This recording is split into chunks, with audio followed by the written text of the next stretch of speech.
What is up, ladies and gentlemen? 3-0. Was there ever any doubt? The Philadelphia Eagles have had a dream start in most ways to the 2023 campaign. Undefeated, back-to-back seasons 3-0 for the first time in a long time. I can't remember the exact record, but it's an impressive one nonetheless. How are we feeling? The Tampa Bay Bucs had no answer for the Philadelphia Eagles defense. The offense, maybe still some meat on the bone. That's definitely still the scary point. We'll be going through all of that in today's show. From DeAndre Swift to, as you guessed by the title, Jalen Carter's sheer dominance and everything in between. And hopefully this time I won't have to run away with any minor stomach issues. But the Eagles didn't cause any stomach issues on Monday night. What a performance from Sean Desai's defense. There was noticeable improvement on offense from the likes of Brian Johnson as a play caller. Jalen Hurts did look much more confident. I hate to say I was Nostradamus, but I think I literally predicted just about everything that possibly happened in that game. The AJ Brown revenge game, we can tick it off. Reed Blankenship looking good. I think we discussed that. We said Josh Joby would get beaten on a couple of big plays that could end up being problematic because Bradbury got moved inside. We said DeAndre Swift was going to ball out and Hurts would be more aggressive. It was a good day to be a Liam prediction guy. All right, if you bet any of those picks or decided to take that knowledge and put them into your slips, I'd love a coffee. If you want to Venmo me a pumpkin spice latte, it is the season. It is October now. We're into the autumn months nearly. So treat yourself. Treat your boy. But if not, I'm sure we'll hit it next week as well. Let's say hello to the gents. Who we got here in the chat this evening? Tom McGorry at 7 p.m., 3 hours before the show started, said Tom Brady is the biggest draft steal ever. I disagree, first and foremost, because a draft steal implies there was previous value that's been reduced. Tom Brady came out of the draft as like the worst quarterback in the draft. And it's Tom Brady sort of like ordering a Big Mac and getting a gourmet steak, and then some dream woman brings it out to you, and then she says, marry me, and then she goes outside and there's a Ferrari. Like that's the difference. Whereas Jalen Carter would be like ordering a Big Mac, but I don't know, it's going to be a bit rubbish, and then you get it and it turns out there's an extra burger in there. That's what I would quantify a steal. Greg Moody's in. Isaac's in. We should start with the unheard hour of pregame from Monday. Yes, the pregame show that was heard throughout the bathrooms of the world, mainly mine. It wasn't pretty. I do appreciate you guys hanging with me through that pre-game show. Again, I've never had to call an audible twice, let alone twice, where I've had to randomly dart to the bathroom. So I do appreciate the patience. I still find it hilarious that, like, I didn't lose viewers for the entire 5 minutes I was away. I come back and everyone disappeared. You couldn't write it. Like, it's like the opposite of a draw. People switch off when the face is on the screen. Ron's in. TMC is in. I hope you're jolly. I am very, very jolly. It's got to be said. As jolly as a Brit could be. Darius Silva says Josh Jobe was the weakest link. Yeah, if we're playing weakest link and I'm Robinson, the TV show, you would be told goodbye. It was a tricky one. I don't think it was necessarily his fault. I've got to make sure I say that right. My best friend used to say necessarily his entire life.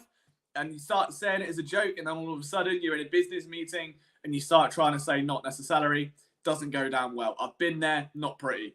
But yeah, I think it's more what we spoke about on the pregame, where we knew there was going to be a weak link, regardless of where Jobe lined up.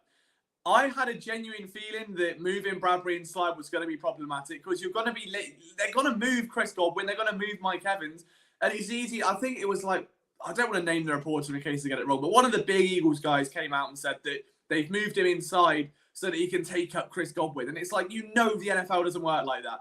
It doesn't matter. Like, if you've got a massively exploitable matchup over there, you've got to move him. You've got to move the receiver. It doesn't matter who's got in there. Like, it doesn't work like that. So moving Bradbury inside is great because he can play the position and he's most comfortable, but it doesn't mean that you're just not going to leave your corner exposed. And I'd rather my corner exposed in the slot where there's a bit more help around him. You've got linebackers, you've got linemen up front that can drop back. You've obviously got safeties coming down, and there is boundary help as well that can funnel plays inside.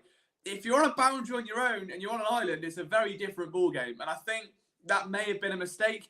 How much difference there is between playing the slot and on a boundary like position, I don't know how quick that transition would be to make. I don't think Bradbury played the slot prior to coming to Philadelphia. I don't believe he played it at college, but I may be wrong. Yeah, it's tricky. It is tricky. But again, if your weakest link is someone that gave up like 30 yards overall, it's not bad. He didn't get horribly stung, I would say. And you're talking about a defense that is still holding a high-powered offense. Like, make no mistake. Chris Godwin, Mike Evans, there's a lot of... I mean, Baker Mayfield on his days is a solid arm that can slice you up if you play too conservatively. It's a defense that's been missing key cogs, and he's still among the best in the league. I think Sean Desai's job is bringing the best out of Jalen Carter. We'll get to that later. Is getting that defensive line going. You've negated the loss of Nakobe Dean incredibly well, to the point where I can't remember the last time his name was mentioned. And that's no disrespect to Nakobe Dean. I can't remember the last time someone was like, this defense is really missing Nakobe Dean. They're really missing that Mike linebacker. They need to get that sorted. And every time it happens in Philadelphia, a linebacker goes down, a linebacker doesn't get signed, a linebacker doesn't get traded for. We all panic because we see it as a glaring hole. Like the team is so complete, it's so good that you miss that one spot and it can be killer. And then you realise that maybe Howie knows something we don't. Maybe the coaches know something we don't, and they can negate it in another way. I think that's exactly what we're seeing here. Don't get me wrong. Nakobe is a huge asset for that defense. But the way Desai has been able to mould it around that absence, I think Nicholas Morrow's been okay in spades. It's all right. You know, I can't complain. But I think the main, as opposed to seeing Josh Jobe as the weak link, I would say, like, it could have been a lot worse, put it that way. It could have been much worse. If that was Gannon's defense, I genuinely think that could have been a 120-yard game for whoever's lined up the opposite in that day. The fact that Desai was able to consistently hound Baker Mayfield, consistently draw up fresh looks. You had Jalen Carter acting like an edge rusher for points during that game. I think that helped limit the damage. You know, it's stopping the bleeding, putting a Band-Aid on to some degree. But yeah, we'll get to a few of your comments. I'm not sure how many more we've had. Oh, we've had loads. Wow, okay. I forgot I've been talking for 8 minutes solid. Guys, if you haven't liked the stream already, if you could, that would be absolutely amazing. It helps us grow, helps reel more of you in so I can shout at you in a British accent and annoy you on Monday, Wednesdays and Fridays. So if you haven't left a like, just would be great if you could take 2 seconds to do so. The team's looking better. There's still a lot to clean up. Before we get to that, Phil says, go Birds. I say, go Phil. That's what I say. What a man. What a host he is. That's where I'm at with this team, Ron, is I think that there is a lot to be cleaned up. You also said straight under special teams look great. Shout out to Britton Covey. It must be the name. It must be Britain is the only explanation. But the team is getting better.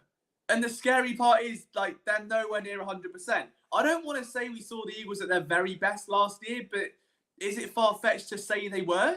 Is it like, are we really going to see a 70-sack season? Are we really going to see Hurts be that level consistently for a little while? It was an incredible year to see this team beating. They're not beating bums. They're not beating Zach Wilson yet. They're not beating like Washington until Sunday. Like they're beating. Minnesota defense is solid. We know that. The Patriots were a tricky opponent on the road on Tom Brady night. The Bucs were undefeated at that point, 2-0. Strong offense. They're built in a similar way to Philadelphia. They kind of played in a mirror there. And they're 3-0.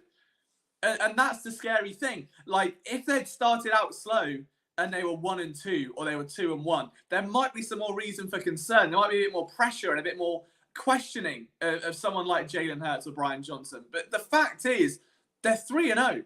Like, it's irrelevant. As long as they keep winning, if they can keep progressing and get a little bit better each week, by the time November, December hits, this is going to be one scary football team. And that is a terrifying prospect for the rest of the NFL. Liam channeling Jalen pre-game. Not the pre-game stream that time, yeah. I love how, like, it wasn't just me that had stomach. Somehow AJ Brown and Jalen Hurts both had stomach issues. Look, I'm telling you, we're all connected. Everyone watches the stream, okay? You're watching this as one viewer, but the rest of the accounts you think, I'm not sure which one is the real person, but I think Ron is Jalen Hurts. I think the man chat is AJ Brown in disguise. You're all Eagles players, and you've all had stomach issues because I did. You know, follow the leader. I'm the leader of the Eagles.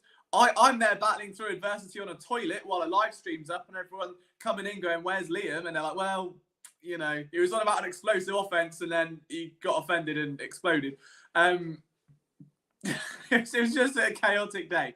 I didn't see Phil's power rankings. I have to go back and check them out. Had a bit of a tricky day today, just with like my family pet.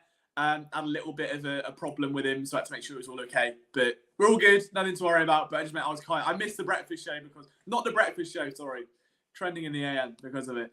What's all this then? Says K1 Tyrone Show. Nice to see you, Tyrone. Not sure why they wouldn't have Brown in the slot.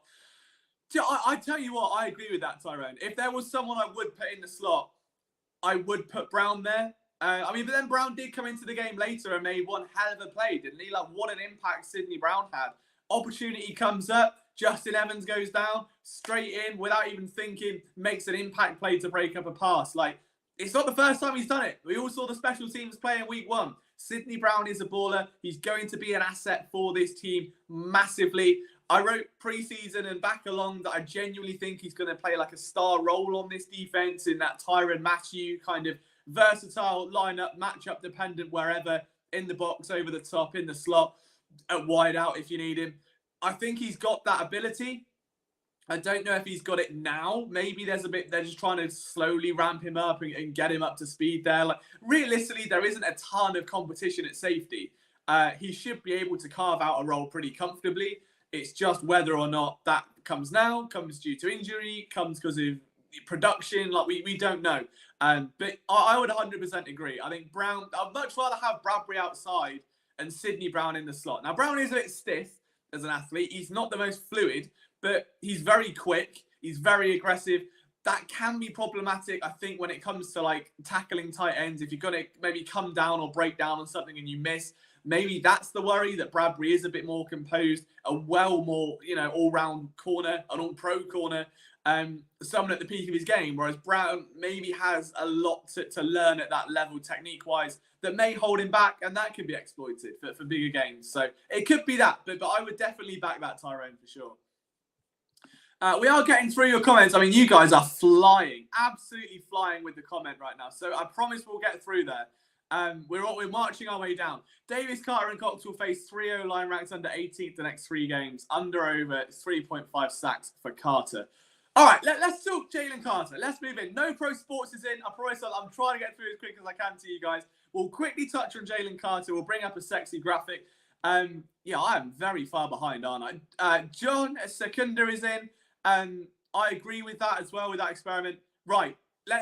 I'm getting distracted. I'll be, being pulled in a million directions here. Let's get a graphic up. Let's get going and let's talk Jalen Carter. We know Jalen Carter's good. Did you know he was this good? Okay. 89 snaps, 15 pressures. So he's getting pressure on a quarterback, 1 in every 4 plays? On average, I would say. I mean, my math isn't terrible. Hang on a minute. I'll work it out for you. What is 89 divided by 15? 5.9. So 1 in every 6 plays is a pressure. That's terrifying. Of those 6 plays, he's winning nearly a quarter of the time, which is the highest win rate of any interior defensive lineman in the NFL right now. So if he is on the field for 4 downs, 3 downs really, if we're playing that game, he's winning and pressuring the quarterback at least once per set of downs. Let's say a drive is like 12 plays, that's 3 plays minimum. Jalen Carter is in the backfield menacing a quarterback. That's terrifying. PFF grade of 93. I don't really care about PFF. I think they just make it up as they go along, but that does seem to check out, so I don't really care. 1.5 sacks, 2 QB hits, and 2 forced fumbles. But the main thing is, and I believe it was Anthony DeBona who put this on Twitter earlier, who said, I think it's Aaron Donald's got 141 snaps or something and 14 pressures. And Jalen Carter has 89 snaps and 15. Again, absolutely terrifying. Now, I'll be honest with you. I wasn't the biggest fan of Jalen Carter this selection. I was very hesitant. Look, kill me all you want. I wanted Nolan Smith at that pick, so I ended up very happy in the long run anyway. I would have happily taken Nolan Smith there. I think I even tweeted it. I said I wasn't too sold on it. Someone said, who would you rather have taken? I said Nolan Smith. 10 minutes later, I'm as happy as a pig in shit. You know, I'm delighted at that point. But I was a bit hesitant for the same reasons I guess teams were. That there were character concerns, and it wasn't just the tragic road accident, that it kind of bled over into other elements. And then you realise the people Howie Roseman had in that room. Jordan Davis, who was a former teammate, former mentor of his that spoke him up. Nakobe Dean, someone that had played with him at that point. You've got two Georgia Bulldogs there that know him, that played on a team with him. Weren't just like around him, but like in a locker room with him daily for like 3 years. So if there is anyone that knew him, Philadelphia had an edge more than any other team in the NFL. And that gave Howie Roseman enough ammunition to make the pick. And I would never question that mentality. It isn't a pick I would have made because I didn't have the intel he did. So knowing he pulled the trigger with the intel he got, no one could have been mad at it. And my God, did it pay off. We are 3 games in. He's outproducing Javon Hargrave. And that is hard to do. Hargrave has had a solid start to his career in San Francisco. Fine as you like. But he's not quite Jalen Carter-esque. And it is just genuinely scary to see like this guy's only getting better. And I hate to say the off-field stuff might act as like a chip on the shoulder, but it might. There's no reason it wouldn't. If you get that close to losing everything you've ever worked for in life because of something stupid and a mistake that you were maybe not directly involved with, but were indirectly there, and you regret it massively, and it's played a massive role, and there's a lot of off-field stuff with police and court and whatever, and you get that close to your life just flipping upside down instantly. And it probably did in many ways. You're going to fight harder for everything. And I'm not trying to like romanticize that in any way. Like, you know, we're not doing the Damar Hamlin level journalism thing that's going on Twitter right now. But I'm just trying to say that, like, if there was ever a scenario where you would want to prove people wrong and you see your name slipping down the draft, and that, I couldn't imagine a more stressful, like, couple of hours. Because you know what people think of you. You know what teams think of you. And you're seeing your name tumble and tumble and tumble, and you're worrying how many more are going to back out that maybe have previously said they're going to take you, and they turn their backs. Like, it happens every year. And for him to find home in Philadelphia, surrounded by former teammates, where he can build that confidence. He's playing with guys he's already comfortable with. I think it has paid huge dividends. If he'd have gone to somewhere like Arizona, like, I'm not just saying because of Jonathan Gannon, but like middle of the desert, no one really familiar, he's out of the way, it may not have been the optimal spot for him. I think this was if he was ever going to go in the first round, this was the spot to go. I really do like believe that. And regardless of all the other stuff that is going on off the field, I think that there's enough of like a foundation he can set in Philadelphia to move on from that and accept whatever comes his way from the off-field stuff, if that makes sense. So yeah, I mean, I guess that's where I am with Jalen Carter. He's been the defensive MVP without a shadow of a doubt. For the opening 3 games, there has been no player more dominant. Week 1, it was like the game happened, and then you start seeing like flashes of tape and the occasional highlight, and you're like, okay, he's got some pop. And then week 2 happens, and you see the pop on screen. And week 3 happens, and he is walking Tristan Wirfs like a dog. And he is pushing him and beating him around and literally having his way with him. It was taking candy from a baby, and it looks effortless. And I don't think I've seen anyone on that Eagles defensive line look as dominant as he has. Like, last year's a bit different. It was very much a committee effort. Everyone was getting theirs. I don't think anyone is on the level Jalen Carter is. Hassan Reddick isn't on that level right now. And I know he's in a different spot. Responsibilities are different. Fletcher Cox has had quite a resurgence. I know someone said there, I'll get to, I think it was Isaac. Yeah, there we go. Isaac said that he's helped revive Fletch. But I think because Fletch now isn't in the driver's seat. Fletch isn't the one commanding double teams. You've got to think for the best part of, 4 or 5 years now, Fletcher Cox has been a veteran, slowly but surely, unfortunately, losing a bit of momentum, as you do when you get older. Look, I'm 28. I cannot keep up with kids on FIFA 24. I cannot do it. It is impossible. I move too slow. My thumbs don't work. As Ed Sheeran once said, your legs don't work like they used to before. I could not imagine being a pro athlete, getting to like 30, and then college kids coming out. that are all progressively like getting leaner and meaner and more athletic because that's what's being demanded of them from a younger age, and they're becoming like genetic freaks and like aliens. So you're gonna lose a step or two anyway on the younger guys. But he has been the guy commanding double teams for 4 or 5 years while that regression's happening. It's only gradual. He's still a very good defensive tackle, top 10, top 15, easily in the league without a shadow of a doubt, Fletcher Cox. But all that production has been hidden, it's been covered, it's been suffocated because he is very much being an opener, for the guys off the edge, like Hassan Reddick. We've said it a million times. Fletch's best work comes like behind the scenes. He's the swan. You see a pretty swan on a lake, you go to take a picture for Instagram, looks beautiful. You don't see the legs underneath that do the kicking. The swan is your Hassan Reddick, your Josh Sweat, your legs are Fletcher Cox. That was last season. Now you've got a guy like Jordan Davis. Now you've got a guy like Jalen Carter, who, when you're rotating those three, there's no way you can pin on one. It's impossible. There's no point double teaming Carter because Jordan Davis is big enough. He's a big boy to push through. You want to leave Fletcher open, it's your own funeral. And God forbid you let Jalen Carter work on his own. It is a ferocious defensive front, and Sean Desire's done a fantastic job of scheming them consistently into positions where they can dominate and just take full advantage of what's in front of them. I know I'm not reading any of your comments. I promise I haven't had a coffee today. Here we go. Milton and Marlon as well. Yeah, I haven't seen much of Milton, but I know Marlon had a big play. I'll level with you. I did pass out at halftime, and then I came back and watched the highlights. So I didn't see the full second half. I saw most of it. I'll get to Alex's question short. I feel really bad. I'm losing all your... I haven't even said hello to K1 yet.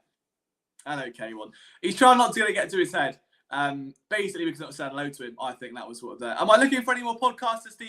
Not currently, but do keep your eye out. I know you've been reaching out frequently. If you've got anything like you can send me in the back burner that you've done, like shows or stuff like that, yeah, send them over. Like shoot me a message on Twitter or something, and I'll be sure to take a look. Glad to see you back. I appreciate you. You're a star. Thank you so much for your kind comment, not content, kind comment. Yeah, again.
Right, we're back, I think.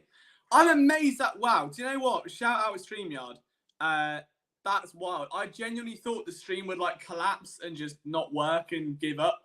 But it wasn't to me. Again, I tell you what, Jalen's just not going to turn up next week. Something's going to go wrong. I had stomach issues. They have stomach issues. My internet goes. Maybe he loses his helmet or something. I don't know.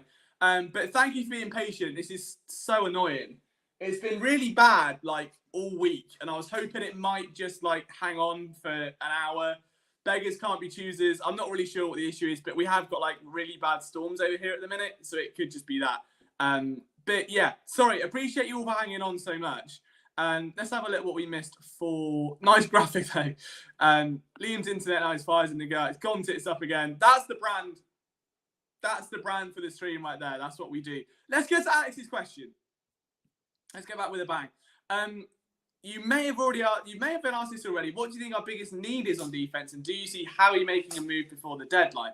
That's a great question. I hope Alex is still here. He might not be. He might have gone off for some ramen noodles or something. I don't blame him. I would say linebacker. Like logically, it would be linebacker, but I said earlier, they do such a good job of masking that need that it kind of becomes an irrelevant point. It's really like, again, we panic about it every year. Like, oh, there's no Mike, and they really need help here, and they're going to get exploited. And somehow, some way, regardless of whether it's Schwartz, Desai, Gannon, linebacker, Schmeinbacker, doesn't matter. So I would say slot corner. I would say a reliable player in the slot that isn't James Bradbury. And not a shot at Bradbury. Is a lovely man. I would just rather see him play on the boundary where he's an all-pro corner. Not to say he can't in the slot, but you're leaving Job on an island or Ricks on an island or Ringo on an island. And it's a tough ask, you know, especially with the receivers we've got on this schedule. And I actually mentioned this for the OGs of this show since its debut or return. We had this, didn't we? We spoke about this before. I'm sure I can find the graphic somewhere of wide receiver twos that this team will face. I may have deleted it from my camera roll. I'm not sure. If I have, that's going to really annoy me. I'm looking now while talking and pretending everything's okay. I don't think I've got it, and that's really wound me up.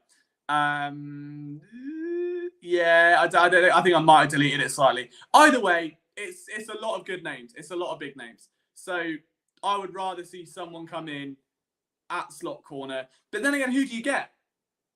Like Cravon LeBlanc, do we go for the captain? Do we all get back aboard the captain's ship? Do you go further afield? Do you trade for someone that's a proven commodity? Are you looking off the street free agents? Like, there are guys out there. Bryce Callahan, I will say it to the day I die. I'll repeat it every stream if I have to. I'll write Howie Roseman a letter.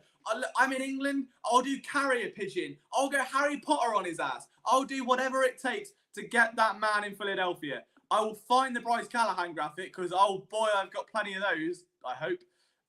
There we go. Right. Bryce Callahan graphic coming. In case you need a reminder. Get Bradbury back outside. Put this man in the slot. I'm not winding you up.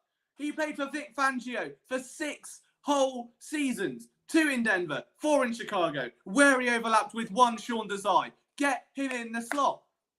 He last played for the Chargers. They were all right. They made the playoffs, largely because he helped patch a need on defense, where he ended up having 3 interceptions and 6 passes defense. Get him in the slot. Proven veteran, knows the coaching staff, will come in, have a much smoother rendition of learning the offense. Everyone's going to love him. They'll call him Big Bryce, and that's going to be the end of it. Get him in the slot. This is like that slam poetry. I promise I am that passionate. I am that passionate about Bryce Callahan. I've never met the guy. I'm sure he's lovely. He could be a dick, but I think he should be on this team.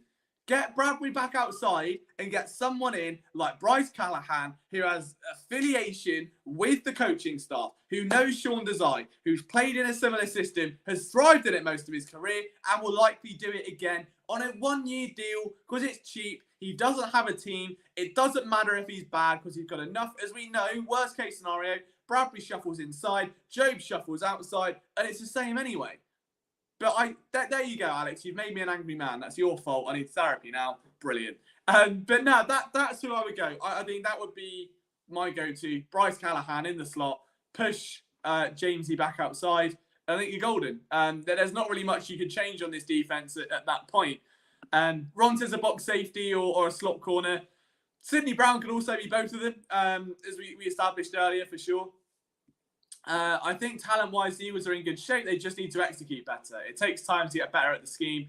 Yeah, there is definitely... I think a lot of people lose sight of that, don't they? Like, it's easy to look at this team and think, Super Bowl contenders, Super Bowl champion people, team, whatever. At the end of the day, there has been a heavy focus on like retooling and rebuilding and going through like youth infusion, right? It's been a lot less free agents, a lot more undrafted free agents, a lot less big name signings, a lot more like just guys in the 5th round that can develop.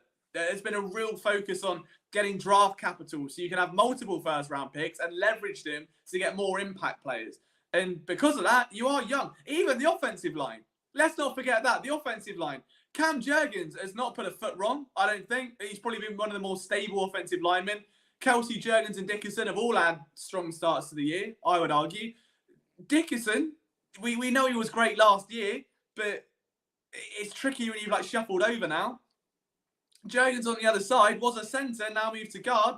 Everyone forgets that. Like I did, I'll level it. I completely forgot until like the offensive line's that good that you forget that you've got 2 completely new cogs there. Yes, Dickerson had a great year in 2022, but he's at a new position. So you understand what I'm saying, right? Like it's rare to have that continuity. So it's cool that like you're gonna mess up some plays. There's gonna be miscommunications. You're gonna swallow up some pressures, some sacks, some QB hits. It's part of the package. It's part of the game. But the offensive line in general, moving parts on it. The only exceptions to the rule are a wide receiver, which has been fine. AJ Brown had a 100-yard game, like I predicted. I'm sure many of you did as well. That the revenge angle. That as soon as one Eagles offensive player flatlines, they break out the next week like it's routine. And tight end, Dallas Goedert, fine. He's been all right. Sure, might not be a top 5 tight end this year production-wise. Does he need to be? Is his role changing? Whatever. Running back, we'll get to running back because my word, I'll try to make as many Taylor Swift puns as humanly possible, but I know all too well it's not going to go down very well. And on defense is where it really gets young. Nolan Smith is new at edge. Jalen Carter and Jordan Davis are only babies. Linebacker, Christ knows what's going on there anymore. Cornerback, Slay and Bradbury, sure, but you're going to have a new guy in the slot or outside, depending on what they do. Reed's still a baby, and there's a new guy at the back. Like, there is a lot of new pieces, and it might not feel like it because the core of that team is so strong, but there absolutely is. E-Money Bentley says, go Birds. Go Birds indeed. 3-0, absolutely can't complain. Let's talk DeAndre Swift there. We haven't done that yet because me and Leah got bad blood. I'll tell you why I've got bad blood with my internet provider and my bowels, okay? Separately, not for the same reason. There's not some dodgy thing there. Moving on, DeAndre Swift. Let's get Swifty with it because what a year this man is having. What a conundrum he's bringing Nick Sirianni, the rest of the offensive coaching staff when trying to decide who the hell is going to be running back 1. How do you not already have thoughts about getting this man some kind of extension? Genuinely. 308 yards. He didn't even play the first game. Well, he did, but he did like nothing. 308 yards through what is 2.2 weeks, essentially.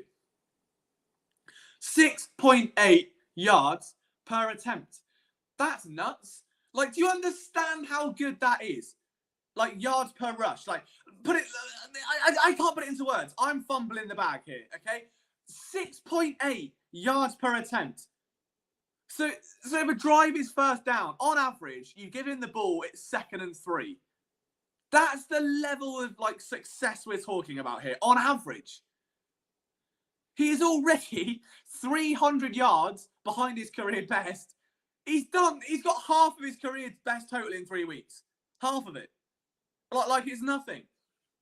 He's beating his yards per attempt, and his success rate via PFR, 68.9. 70% of his runs, 7 in every 10 runs, is a success. That's obscene. Absolutely obscene. One game, you're like, all right, it was a freak game against the Vikings. Well done, DeAndre. You know, that was fantastic. To do it 2 weeks in a row, you're taking the piss now, son. All right, you're starting to get, this is mental. If it's a third week in a row, it'll be pandemonium. Absolute pandemonium. Like, I cannot gush about this man enough. Okay? I genuinely cannot. I've not been this impressed with an Eagles running back. Do I want to say shady? Right. Thing is, I want to say shady. In the back, I'm going to say, you're all going to look at me like I'm some kind of absolute mentalist, which checks out. It checks out. But no, I can't say it. I can't go there. Or say LaShawn McCoy. We can't get the chaos this early in, all right? Unless you guys, I'll tell you what, we'll make a deal. I'll tell you the hidden running back. How many likes are we on this broken stream at the minute? I can't even tell because my internet's not working on my phone. 16. All right, we'll get to 20. And I'll tell you the running back I was thinking. But DeAndre Swift's rushing ability is OnlyFans level. Genuinely OnlyFans level.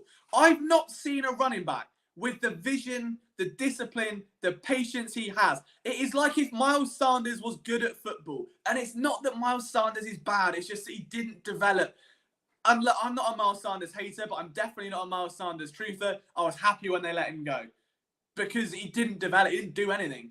He could run quick. And occasionally would get lucky, would hit a hole very hard. And you'd end up with a 50-yard gain. But then for the next 6 plays, it's 1 yard, 0.8 yards, rush for a loss, 2 yards, rush for a loss. Oh, 30-yard gain. That makes him look salvageable. And that was Miles Sanders in a nutshell. When DeAndre Swift runs, it's like he's viewing the game in slow motion. And it's like you're watching him in slow motion. It's outstanding. It's genuinely like, it's rare to get excited about a football player to a point where you're sat there like, you want to see them back on the field. You want to see them play again. You get that with DeAndre Swift. Just, it is slow motion, just watching him run to the hole. And you're, oh my God, no, the hole's filled. Never mind, he's already found the right one. It's rare to see him make like bad decisions with the ball in hand. He knows the hole he's hitting. And if the hole's clogged, he'll either dive forward and pick up a few yards or somehow pivot outside and get a couple more yards. It's just smart. It's smart football.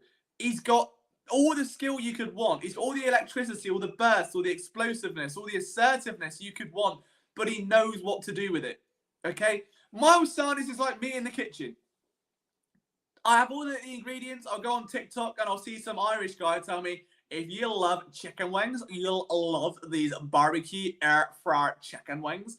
And I'll be like, oh my God, I need them. And I'll go get the ingredients and I'll put them in the air fryer. The fire alarm's gone off. I've got black chicken that tastes like cardboard and I have to order takeaway because I've burnt it. DeAndre Swift is like someone preparing you chicken wings. When you go to a barbecue and you see like a sexy grill and you just know you're in for a good night, you just know you're going to get like fed properly and you're at a feast. It's like the big, a mass feast table and everyone's going to get like the juiciest. It's like that. That's DeAndre Swift. And that's how I'd compare the two. Like, one is a complete running back. The other one just had slight flaws, I would say. But yeah, just like Ron says, it's patience, it's vision, it's explosiveness. And I don't think he was in a scenario in Detroit where he could properly utilize them. Like, you've got to remember that when he was in Detroit until last year, they were awful. Like, for the most part, the Lions were absolutely terrible. So factor in some unfortunate injuries, and then you've got the whole, like, they bring in someone else, and, you know, it gets a bit tricky, and has he lost a step? Is he going to be as good as he was before he got injured? And it starts to niggle away, and you end up in a situation where your carry's half, and then you lose confidence, and you're behind a battered O-line that's got, like, 4 wins on the year anyway, so why bother?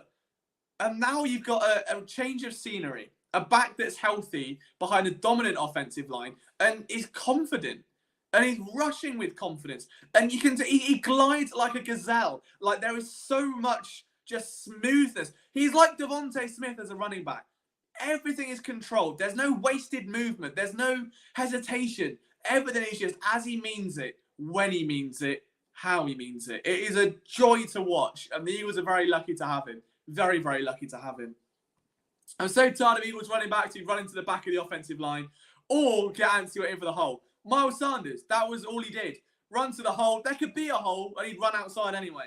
He wanted everything outside on the boundary. But, yeah, like Ron says, going up and seeing Swift like hurdle people just for a statement, for a laugh, just because he can.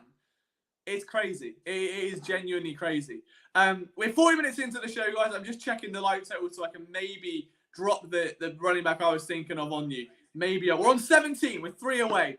Remember, we're still doing the giveaway game as well. If the Eagles get more, if we get more likes on a stream than the Eagles score points in the last game, then we'll do a giveaway. I think this is gettable because they only put up like, was it 28 or 25?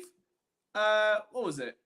25. That's 8 likes. 8 likes and you get an Eagles giveaway. First one ever. Pump them up. Pump up those rookie numbers, boys. I believe in you. We'll do a giveaway. Rashard Penny getting no touches is still scary. Do you know what's really weird as well? And this is a good example of why, like, I'm not an NFL general manager and I'm sat here with a little light above my head thinking I'm an NFL general manager, is I thought it would be the other way around. I thought Rashard Penny would dominate carries. I thought Gainwell would potentially lose out and that DeAndre Swift would just be a glorified Boston Scott. And that, I didn't. It wasn't because I was ignorant of how good Swift was. It was just I felt that Rashard Penny was the guy. Like, that was the first one they got to complement Gainwell. So it's all right. Rashard's going to be a physical back. Gainwell's your maybe every down or change of pace, and DeAndre's the versatile one. I did not expect DeAndre Swift to come out swinging that hard the way he did. Kenny G nearly broke a long one. He did. I mean, that's the thing. I think there's going to be some inward competition now between the two, for sure. But Kenny's also going to be respectful of the fact that there is no way they can take the ball out of DeAndre's hands. Like, not when you can break off like a 20-yard run. Like, to start the second half, where the Eagles were sloppy, Jalen Hurts had a dodgy turnover, definitely one he'd want back. You felt momentum maybe slightly slip away. Maybe the Bucs had a row back in it. It was like the worst possible scenario. The defense comes up big, and DeAndre Swift just decides to go all in and sprint down the field, get a huge play, bring momentum back, and then just grind out and consistently pound it against them, hit the right holes, gain yards, take pressure off his quarterback, who was struggling. Like, Jalen Hurts wasn't perfect. It was a step forward, but there's still a long way to go until he's at the level he was for the majority of last season. So for Swift to come in a crucial situation where momentum was shifting, the Bucs had a lifeline, the defense gets the ball back, and Swift just goes hammer, like puts the foot down on the throttle, puts a nail in the coffin, and says, nah, you ain't getting back into this game, and proceeds to push the Eagles down the field in a huge drive that very much just pushed it slightly out of reach. That's the difference. Could you really expect Miles Sanders to do that? Even in Carolina, I don't think you can. Like, there's not enough there. It's not consistent enough. Did I watch the Bills-Washington game? Is this the one that was last week where they, like, lost 30... Or, like, when Sam Howell threw, like, 4 picks and ruined my DFS chances? Oh, yeah. Yeah, I watched that one. Oh, yeah. Yeah, Washington and Muddy. Let's talk NFC East. Let's bring up the best graphic we've had on this show by a mile. Because it couldn't have, like, gone any better, really. Like this past week, we said how the rest of the NFC East teams, like, fumbled horrifically. Let's get this up. There we go. So this is your next 5 games for the NFC East, right? There are bye weeks in here, so it's not week by week. Like, there are, you know. So for instance, Eagles week 5 they play the Cowboys. Washington's they play the Eagles. That's just because there's a bye in the way. All right. The Cowboys, humiliated, humbled, embarrassed, sensational. They now, if you to take these next 5 games, I know we've done this exercise before, but just like in class, you have to go over things a couple times for us to all get the information. Okay, you'll be reciting this at the water cooler tomorrow. You'll be telling your parents, your girlfriends, your boyfriends, your bezies, your boys that the Eagles are winning the Super Bowl. The thing with the Eagles' schedule this year was that last slate that they had to start hot, and there was such an emphasis on that. Like, if they can stack the early wins, if they can come out swinging and they can get 3-4-0, then it won't matter as much by the time they get to the Bills, the Chiefs, what we assume would be the Jets, the Dolphins, the Cowboys away on the road. What I didn't take into account was the fact that the NFC East might still be a slight train wreck. Okay, colour me midnight green tinted glasses. I kind of assume the Cowboys will be better than they are. I assume that Washington will take a bigger step forward, and I assume the Giants will be semi-competent. The last one's on me. That's my fault. That's a rookie error. I'll never do that again.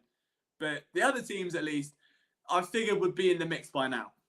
The Patriots were a challenge for the Eagles in week 1. They will be a challenge for a team as sloppy as the Cowboys were last week. Absolutely. Wouldn't be surprised to see an upset there. The Cowboys should be favoured. They should bounce back.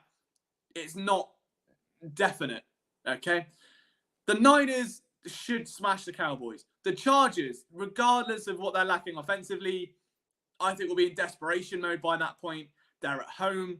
I think they will have something to say. The Rams aren't great, but they're okay. They can cause problems, and they're the sort of defense that will definitely give Dak Prescott problems. And then the Eagles in Philadelphia, we can all assume that's going to be a win. So at most, the Cowboys are winning 1, 2, 3, maybe 3 games, which would put them on 5 wins. The Eagles are already 3-0. Commanders are no competition. That's a win. That's 4. The Rams win 5. Zach Wilson 6.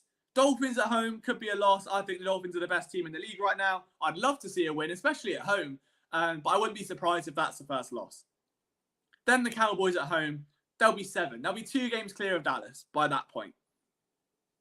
Whatever Washington decide to do, I don't think it really matters at this point, but they should beat the Bears and maybe the Falcons, and they'll probably drop the divisionals. And then New York, is it worth even talking about at that point? I don't know. But Isaac says from left to right, I think it's 4-3, 6-1, 4-3, 2-5 before the last week. And I wouldn't be surprised. I genuinely wouldn't be surprised. Like, that's the thing. I forgot how much the NFC East is, like, chaotic. It just is, like, the hardest division to predict, like, sustenance. Like there's a reason there's been no repeat winner for so long, and that record stood for so long, because it just constantly moves. Like, there's an endless power struggle. It's not like, you know, the Packers in their division. It's not like the Dolphins and the Patriots in theirs. It's not like you go to the Chiefs in theirs. Like, it's not one powerhouse and maybe one challenger and then 2 bums. It's like an endless rotation of someone on one team's on top, then it's the next team, and the wheels just keep on turning. So if the Eagles can just stay consistent and they can roll up 3 or 4 wins, it's hard to imagine them not having a 3, 4, 5 game lead to win the NFC East crown before we even get to week 11, before we have to worry about the Chiefs and the Bills and that dreaded stretch of games. It could be done by then. The Cowboys could be dead. The Commanders won't be commanding, and the Giants will be midgets. Like, it's very hard to see a realm where those 3 teams rise to the occasion, because they're going to have to beat Philly. There's no way. Like, the NFC East will run through Philadelphia. There is no way any of those teams will win that division without beating Philadelphia at least once. I don't think they're going to be able to do it, at least at the home games. So it's hard. It's hard to predict. Matt Stafford's statue away from AD is the best option. So, hang on. Matt Stafford's statue running away from AD is our best option to open up play action. It's in the bag. Yeah, there we go. 100%. Completely agree with that. Last NFC East powerhouse was, Philadelphia. I agree with Duck. The Commanders is a stupid name. I don't know what I'd have called them. Like, what other things can you associate with Washington? I'm not American, so I don't want to be stereotyping or saying anything out of pocket. I just feel like Washington Rockets, Washington washing machines. What's fitting for a poverty franchise like Washington? That's why they just gave up and called them the football team. I don't blame them. They literally sat there and went, Washington, just that'll do. Just call it Washington, mate. Like, they literally just have no Washington Swamp. I like Washington Swamp. Washington Sundays, Fat Cats from Greg.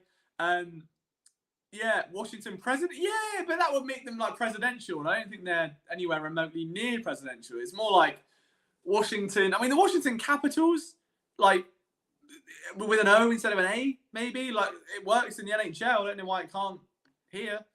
Washington FC. Washington, I don't know. It's not my cup of tea. I can't lie. It's not something I would be good at naming. But I just call it like Washington Renegades. That sounds good. That sounds like a very Madden name, doesn't it? The Washington Renegades. Is that like an XFL team? Is that why that sounded so good? Maybe, I don't know. Maybe I've infringed on copyright. But I'd go with Renegades or like Washington Warriors. It's hard. Sack the team off, sell it, change my mind, get rid of it. But yeah, we have got like 10 minutes to go, guys. So again, make sure you do leave a like on the stream if you haven't already. It does help absolutely massively. They are an XFL team, says K1. So that's where I got that from. Okay, that helps me. I was infringing on copyright. Don't call them that. If there's any questions you guys want to ask or topics you'd like to go over for this week, do let me know. Again, we will be live on Friday to preview this weekend's game against Washington and Sam Howell. The Sentinels. See, the Sentinels sound good. The Sentinels sound good. I don't mind that. I'd rock with that. Yeah. Or you can go like, I don't know. There's nothing that begins with W, is there, other than like Warriors or like. There's what animal? What fearful thing? Like wombats? The Washington Wombats? There's nothing that begins with W other than wankers, which, look, I'd be all for that. Washington, all right, Wolves. All right, I've missed a Wolf. Ron's got me there. It's late. It's nearly midnight. Yeah, Wolves. I've missed out the Wolves. Arr, there you go. Yeah, we've got 10 minutes left. We'll roll through, again, some other things if you want to. And maybe we're talking like Jalen Hurts and the way the offense has looked. Warthogs. Warthogs is good. This is how we preview games on this stream. We just go what we'd rename the team. Red Wolves. Yeah, I wouldn't mind Red Wolves. That does sound slightly intimidating at least. But I can't think of Warthogs without thinking of like Halo 3. And that would be problematic because I like Halo 3 and I hate Washington. So I don't want to ruin that chemistry, you know. I love playing custom games on Halo 3. Everyone goes on about like zombies and, you know, all these new things and like Warzone. Real OGs were in like Halo 3 custom games playing like the Hurricane Katrina thing or Fat Kid back in the day. Like, oh, what a vibe. Wouldn't get away with it these days. I think the political names of them. But the games themselves, God. If you knew, you knew. If you're a Halo kid, you're a Halo kid. True story. This is a true story. Who remembers? Oh, I can't even say it. I'm going to forget the guy's name. I think it was called Ian. I can't remember his name. The Eagles signed the guy that did the Halo 3 theme in his bathroom, didn't they? As an undrafted free agent. I forgot his name, and that really hurts because of this story. But, if anyone could tell me, there's some Eagles general knowledge for you. What was the name of the Eagles player that could sing the Halo 3 theme? It was an offensive line. It was definitely an offensive lineman. I'm thinking Ian. I'm going to have to Google it. Yeah. Right, I'm finding his name. That's going to wind me up now. Someone's going to beat me to it. Bear with me. Offensive line, Halo. That's come up with someone completely random because I've searched Ballo instead of Halo. Ian Park. It was Ian. It wasn't Ian. Right. Okay. And we've got 20 likes. So I'll get to my hidden running back, and that's how we'll end the stream because I do not want to face the backlash of all of you lot when you find out the running back I said I've been most excited about. I'm excited about DeAndre Swift. I've never been more excited about a running back since bang. We'll find out who that is in a minute. Can I sing the Halo theme? I will try. But anyway, the story with that was Ian Park came on the team, and I believe it was his mum followed me on Twitter. I've got a thing for like, I don't have a thing. They have a thing for Liam. I'm British. It happens. She followed me on Twitter because obviously I was covering her son and like the team. And for my birthday, she genuinely sent me a video of him singing the song that was like specific to me. It felt like he introduced it. Hey Liam. Oh, oh, oh. And I was like, it was the nicest thing I've ever seen in my life. So I got a dedicated video of Ian Park singing the Halo 3 theme song for my birthday a couple of years ago. And that was really nice. Like, that was a really sweet touch. Didn't have to do that. LJ's a real mill funner. I wish. I don't have that much game, I'm afraid. But for some reason, like, it is weird. Like, players' families do, like, just follow you and interact because, like, you're covering their relations and stuff. the sweetest story I've ever got. I won't name the player because I don't want to actually get them in trouble. They're no longer on the team. I don't want to actually, like, you know, get them in trouble. Sweetest story I ever heard is I was talking to them all while it happened. During COVID, the Eagles went to Denver, okay? I think it was Denver. And obviously, like, they couldn't see... Was it LA? Doesn't matter. Anyway, they went somewhere. And obviously, like, the players weren't allowed to interact with, like, anyone because of COVID, right? So the family of said player lived in the city the team were playing. And I swear to God, the sister of one of the players signed up to DoorDash as a driver, planned this with her brother, that the brother would order DoorDash for the team at the hotel, would get a load of food in, so she would deliver it to the hotel so we could see our sister for the first time in like a year. And it was the sweetest thing I think I've ever seen. And it sucked because I couldn't make it a story. I couldn't write it anywhere because it would get the player in trouble, obviously, because of like he would have breached COVID protocol, I'm assuming, and I didn't want to be problematic. But it was so sweet to like see that happen real time, and like I was being told what as it's happening. Like it was just really sick. It was a really cool moment for a great guy.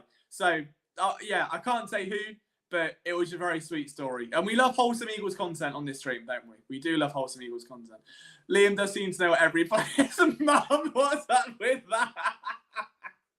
Look, the game's the game, all right? You've either got it or you don't. It's like, hey, I cover your son, in brackets, with Riz. Nah, I'm joking. It's just people like, yeah, it's a different type of coverage, you know? I only watch the stream for the accent lesson. Yeah. Well, I'll tell you what, if you behave yourself next week, I will play a game of how to pronounce water bottle, and we'll go water bottle, and we can go down that road if you want. But I did see a prediction for the running back that I said, I've not been as excited about a running back since it wasn't Wendell Smallwood. That guy was a horrific letdown. I mean, like flop. It was not great. Feel for the guy. Could have been good, but just didn't pan out, did it? But the running back, I still struggle saying it. I'll stay for like a minute for the comments, but I'm not going to respond to any. But the running back, I don't know how to word it. I've not been as excited about a running back as I am about DeAndre Swift since Ryan Matthews. I'll let that one sit for a while. That's going to go down like a cup of cold vomit, but you can do what you want with that information and take it into that good night. It wasn't Ricky Waters. Oh, God, Donnell Pumphrey. I remember Ben Solak was obsessed with that kid. And God, that was it. Preseason was like a mess, wasn't it? Pumphrey. I'll talk about Pumphrey for the next 10 minutes because I just noticed the comments down the side to turn into absolute chaos. Dude, I don't have a weird obsession. Maybe I do. Maybe I do. I don't know. I just think like I love Ryan Matthews for the Chargers, and when he joined the Eagles, I was like, if he can stay healthy, he's going to be a menace. And there were some games he was incredible. I can't remember the exact ones, but he was really, really good for like 3 or 4 games. And it sucked when he got injured. But I genuinely thought he was going to be it. Like he was the next big thing. It wasn't, unfortunately. Sproles would have been a good shout. Sproles, when he first joined Philadelphia after the stint in New Orleans, yeah, he was a different level, wasn't he? Like Eagles Sproles was just a different cat. Loved him. But I tell you what, honestly, if I was to rank my top 3 Eagles games of all time, number 1, Super Bowl 52. Number 2, Eagles v Patriots 2015. Purely for the reason that Sam Bradford led a terrific comeback against the Patriots and beat them silly. And it was phenomenal. Everyone said, Eagles beat the Patriots Super Bowl 52. It wasn't Sam Bradford though, was it? See? Slinging darts. Everyone misses that. Sam Bradford, different animal, I'm telling you. The third favourite game of all time, probably the one against Washington. Was it Washington 2010? Like the Monday night one? Where they like just absolutely blew them out. If not, the first game of the Chip Kelly era. Again, I'm mental. But like seeing Mike Vick come out and like decimate the I think it was the Washington team as well, wasn't it? And he just absolutely nuked them. And just all the excitement of that Chip Kelly offense within like a week was like, oh my God, this is incredible. Like, this is outstanding. I can't believe it. This offense is in Philly. This is going to be amazing. Absolute train wreck, but it was a fun train wreck. Thanksgiving Cowboys game, yeah, that was good. Was that where Jordan Matthews had the walk-off touchdown? See, I have right. This is outright. I had therapy, I'm oversharing now, but I started therapy last year just because life was stable and I want to kind of address stuff that I maybe neglected for years and just make sure I'm all good, so everything stays safe, so we can keep, sailing the smooth seas. And she was like, at one point, she said she can't diagnose me because it's not a job, but I should go down the path of getting an ADHD test because she's 90% sure that I would be diagnosed as positive. And part of the symptoms of that is having a ridiculous memory where you can't remember anything day to day, but random bits of information.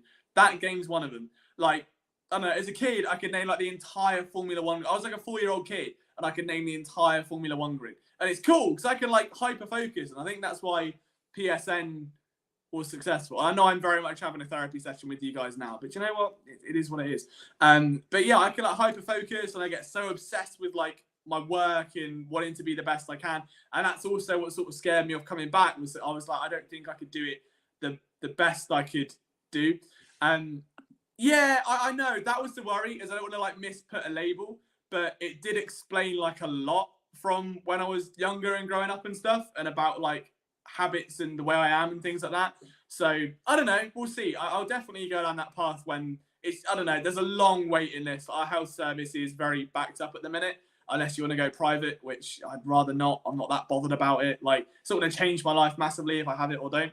But yeah, it was I don't know. It was just, one of the things was just memory, and all I could think of was I've got these pockets of I could tell you play by play an Eagles game from 2015 for no reason, but then something from last week. If my girlfriend's we're going to a restaurant Saturday, she'd have to tell me Saturday morning because I've forgotten. But I can remember Sam Bradford throwing to Jordan Matthews on a slant on 3rd and 10.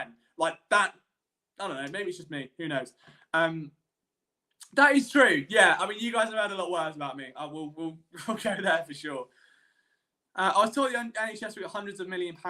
I don't actually know. Yeah, I'm not sure, to be honest. I'm not fully clued up on Brexit, but I know they're trying to privatise it, and right now the NHS, I think it was a different government, maybe. I don't know, but it's all messy, and I'm not the most clued up. I talk football and nothing else. But when people say stick to football, for me, it's because it's the only thing I know about, really. But yeah, I understand. Yeah, for sure. I definitely get that. Like I said, she was I can't diagnose you, but I'd be very surprised if you didn't, essentially. And was I think it would help you. It might be you can get some medication to I don't know what it blocks something, so you can actually just relax a bit. I don't know. It's one of them.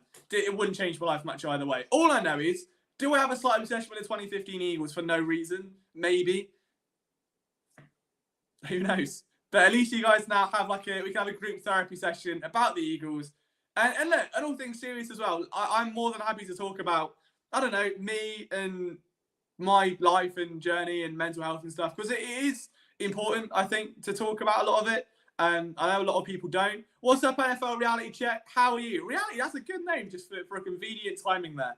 I appreciate you stopping in, my friend. How does that make you feel? No, I think I genuinely I'd like to encourage people to talk about stuff. Oh, the Eagles. Oh, fantastic. Love them. Favorite team in the world. Apart from Riley Cooper. That wasn't good. Was he there in 2015? It was, wasn't he, for a bit? Anyway, sidetracked again. If I know there was a big gap between me doing YouTube regularly and these streams. If there are pockets of stuff that you want to know, or just life in general, or advice, I don't know. I understand that talking to your mates about stuff ain't hard. You can make it a YouTube account under the name Eagles Bob 12 and say, hey, I've been struggling, but this stream's cool because I can hang out and just talk about the Eagles, and that's nice. I'd like that for people. I'd like big, wholesome family group. And I promise to try and put an event on in America where I can come out, say hello, and give you all big hugs.